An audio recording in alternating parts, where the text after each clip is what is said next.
Let's also join Conservative MP Joe Robertson. Good to see you, Joe. Appreciate you joining us here on Sky News. I think if you were to speak to many pollsters after the 2024 election, they said that many people voted for the Labour Party because they were a bit fed up of change of leadership of the Conservative Party. What do you make of the fact that the issues that had maybe dogged your party are now dogging Labour? Well, it's extraordinary the position we find ourselves in because, yes, we got a lot of criticism, and fairly so, I think, for the change in leaders in the last few years of the last Conservative government. But what Labour promised at that election was an end to all that and to stability. And Keir Starmer hasn't had to deal with a global pandemic. He hasn't had to deal with a global financial crisis, and he hasn't had to deal with Russia invading a part of Europe. Yet here we are less than 2 years later, and his leadership has collapsed. But it goes to more than just one man.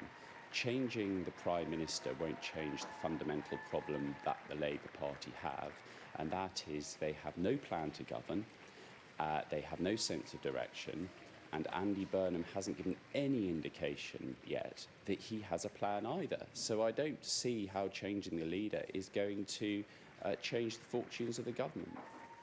Of course, Keir Starmer would say, well, he didn't have to deal with some of the issues that the Conservatives had to deal with, but he would claim he had to deal with the aftermath of the decisions you made. And he would also point to the situation between the US and Iran, and the situation in Greenland, the situation across NATO as well, of challenges that he's had to face. And many of those challenges will remain for Andy Burnham. Andy Burnham looks as though he may well just be crowned as the next leader of the Labour Party and, as a result, Prime Minister. What do you make of that process, or perhaps lack thereof? Well, it's something the British public don't like very much. They like What do you make of it? Feel that somebody has a mandate to govern. I mean, if Andy Burnham comes in, whether there's a contest or not, it seems very likely it will be him. He should be delivering the mandate, the manifesto that Labour offered at the 2024 election. And it's remarkable to hear that he has been invited to talk to senior civil servants about his legislative programme going forward that he has no mandate for. He should be delivering the one that the current government promised, but actually delivering it, not fighting with his own backbenchers. I think the British public deserve to know what he's talking to civil servants about, how his legislative programme varies from the current Prime Minister, because he has no mandate to do anything differently. And even in his own by-election, it would be unusual, but even in his own by-election, he didn't say anything meaningful at all for us to assess what sort of Prime Minister he might make. Typically, the opposition parties at this moment, Joe, scream from the rooftops for a general election. You've been very careful in your wording there. You didn't mention it once. Are you wary of a general election? Do you not want to see one? Is the Conservative Party running shy of the chance to challenge both the Labour Party and Reform? We're ready for a general election at any time, and so Kenny Badenoch has made that clear. Any opposition should be ready to govern at any moment. Look, I'm not going to sit here and call for a general election just because a Prime Minister's resigned. I recognise that this has happened in recent times with Conservative Prime Ministers, but there is a really pressing issue here that needs to be dealt with. The first job of a government, of a Prime Minister, is to keep the country safe.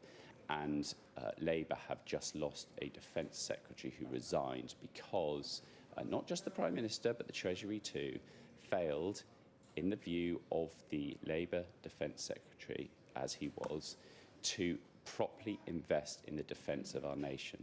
Now, unless Andy Burnham can tackle that front on within the first few days of government, then yes, he should be holding an election. But what he needs to do first is set out his investment plan, his plan to strengthen defence in this much more uncertain world.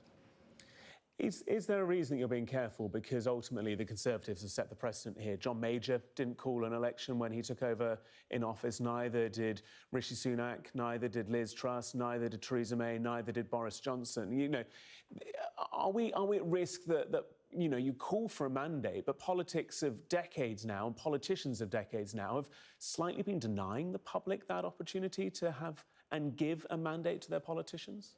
So I've already accepted it wouldn't be sensible for me to sit here now and demand an election simply because a Prime Minister has stood down, given what has happened in the recent past.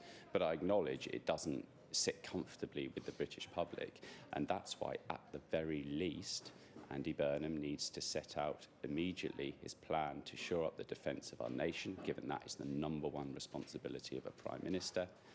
And more than that, he needs to confirm that he will deliver the manifesto that Labour were elected on, and that he's not having secret conversations with officials behind closed doors about something different that nobody voted for.